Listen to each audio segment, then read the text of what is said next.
Hello again, everybody. Second Attack is here with the attack line for Monday, April 16th, 2012. Alright, hope you had a great weekend. I did too. Before I tell you what I did on Thursday, because I told you why I didn't make an attack line on Thursday, before I do that, gig review time, DJs Like Attack, good news. This past Friday I DJ'd another Splash Bash. Last week I DJ'd one. It was a Tuesday one. This was my usual Friday night Splash Bash. It was a good show, decent sized crowd, you know. Okay crowd, we had a good showing. This is what happens when you do two Splash Bashes 2 weeks in a row. Hopefully that won't happen again. But it was a good time. People dance in the pool, live dance in the pool, people dancing to some songs, and maybe May could be a better turnout than we've had the last couple months, but it was a decent one. Anyway, thank you everybody. RHS Pro from another great show this past Friday. On to #1 movie, leading up the entertainment news of the week. Calendar. It is, of course, still #1, 4 weeks in a row. Hunger Games! Man, who will stop it?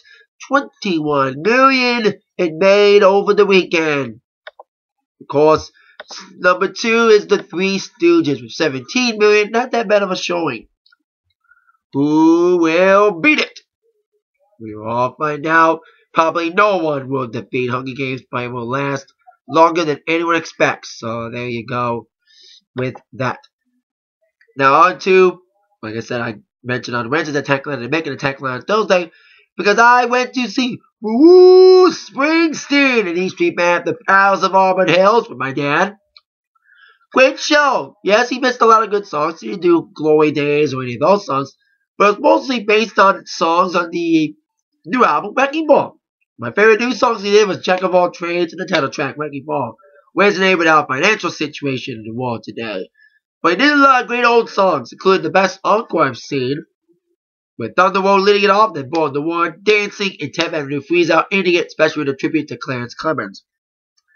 Despite replacing him and, of course, Danny Fenner reaching the new members of the band, East Street Horns worked very well. Best band I've seen. Very tight, very groovy band. Bruce was electric. Bruce was great. Rock and roll preacher man as always.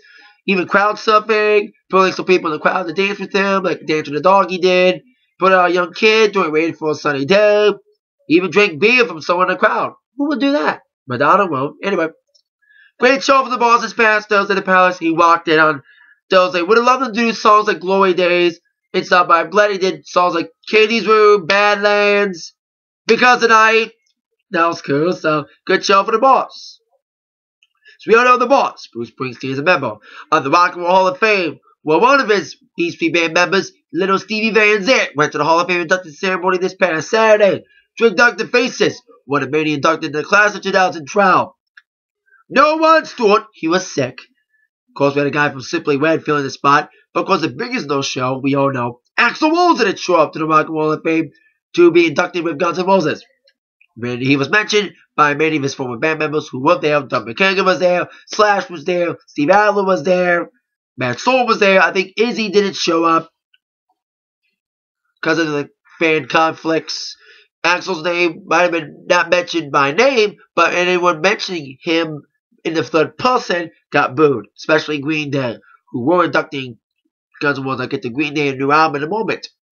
Besides them, besides Guns N' Roses and the Faces, inducted Beastie Boys, Without Chili Peppers, Donovan, and Laura Nyro. Of course, people saw it live in the induction ceremony in Ohio, but TV-wise, for the rest of us who didn't get to go to the Hall of Fame ceremony this past Saturday, will be on HBO on May 5th. So there you go, get to be able to watch it on TV. Uncensored this time, unlike the past when it was on VH1 Classic, VH1, and Fuse. Now, as mentioned, Green Day inducted Guns N' Roses. Well, and I mean this sincerely. As I got done making Wednesday's attack line, I found out that Green Day are releasing not 1, not 2, but 3 new albums in different months. The 3-album series, Uno, Dos, Tre, will be released throughout the year. The first album, Uno, will be released on September 25th. Second album, Dos, on November 13th. And Tre will be released on January 15th. Of course, the follow-up, the 21st Century Breakdown, to be produced by Rob Cavallo, the longtime producer. So there you go. Looking forward to another great album from Green Day. Speaking of reprise records artists announcing new albums, Linkin Park announced their new album today. They released their new single, Burn It Down, from their upcoming album Living Things, to be out on June 26th. Not only did they reveal the new album title, new single, and the track listing, which will include 12 songs, hopefully it's better than the last album, they announced a tour today. They're going on the Honda Civic Tour with Incubus. It will include, yes, a Detroit stop. Can't wait to hear from that. So there you go, Linkin Park, new album and new tour, Living Things, coming out June. Honda Civic Tour, including a Detroit stop. Now on to the biggest celebrity news before we get to that. SNL over the weekend had Gaultier, known for his hit single, Somebody That I Used to Know. I actually saw it on the internet. It wasn't on TV. I didn't see it on TV. I saw it on the internet. It was decent. But of course announced, I think it's May 5th. Rihanna is set to appear again on May 5th with your guest host. She was performing, and may act in some skits. Hosting will be for the New York Giants, Eli Manning, of course, Super Bowl champ. So there you go. Rihanna and SNL. Now on to the biggest celebrity news over the weekend. Finally, Funky Lee, after 7 years of dating Brad and Angelina, finally got a ring on it. Brad finally got a ring on Angelina, finally engaged over the weekend. I think it was like $250,000, the engagement ring. They ran out, showing it off. She did. Angelina did. No date for the wedding. But finally, as we finally know, they're finally getting engaged somewhat. Speaking of marriages and engagements, congrats go out to Lady Antebellum member Dave Haywood, who got married over the weekend. Congrats to him. Now, all members of Lady Dave, Charles, and Hillary are now married. So, congrats to Dave on his marriage. Congrats to Brad and Angelina finally getting engaged. Now, on with TV news. Now, since I'm making an Atakline on Thursday, talk about the new Modern Family that aired this past Wednesday. A few weeks off. Glad they're back. It was, of course, election day for Claire. Ended up losing her councilwoman race against that bald guy, David Cross. That's his character's name. But it was okay, funny episodes of good moments involving Kim and Mitch using a Claire mobile, but using it more for themselves than for her. Abusing people and talking about people. Phil trying to get people to vote, but only got 1 people to vote. Haley finding out she was going to college or not, or whatever.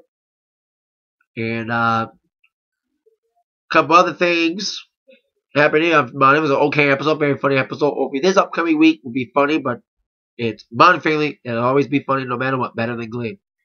Anyway, speaking of ABC shows, on with Dancing with the Stars. A lot of people better step their game up. Should be a great night tonight. It's Latin Week. A lot of Latino dancers. Could be a good week for Latino band. We're leaving. We saw the elimination of Sherry Shepherd last week. Hopefully we say bye-bye to either Gladys, Gavin, or Melissa Gilbert. Hopefully we're coming from her injuries. Unless she pulls out of the show because of them. But we'll see what happens on Dancing with the Stars tonight at 8 on ABC. Should be a good week for people like Rashawn Finnegan, Donald Driver, and my ladies I like Catherine Jenkins. We're coming from an okay dance last week. And William Menudos hopefully do well this week as well. Now, before I get to WWE, TNA had their pay-per-view last night. Lockdown! I didn't get to watch it, because usually TNA's pay-per-view sucks. Mixed reviews, though. One review said it rocked, the other said it sucked. And I can't find a stream, because streaming sucks, because they block everything. We kick these off and leave the lockdown. Missed Impact as well. We saw the return of RVD. Joining Team Garrett, and Team Garrett won. That means bye-bye to Eric Bischoff, hopefully. In all the non-title action, we saw Kurt Angle lose to Jeff Hardy. Crimson staying undefeated against Matt Morgan. Those are basically all the non-title matches. Speaking of title matches, everybody retained. Still tag team champions. Crimson and Magnus and Joe defeating Mostly Machine Guns. We're not getting Mostly Machine Guns tag team titles first thing when they come back, but I say they will get it eventually. Gail Kim retained the Knockouts title over Velvet Sky. ODB and Eric Young, unfortunately, retaining the Knockouts tag titles also over Serena and Rosita. Devon retained the television title over Robbie E. No exhibition match since Mr. Aries was in a Team Garrett. Leave a lockdown.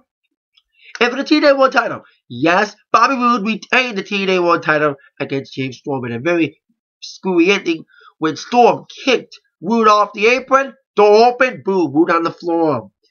Kind of a weird way to have it. And I would guess Storm would win it because it was in Nashville, but Roode's having a good one with it. So we'll see what happens with Roode and everything else on Impact this Thursday. Now on the Monday Night Raw preview, Raw Super Show from London. Well, it's tape delayed, so there you go. Top 5 questions that must be answered tonight. Starting with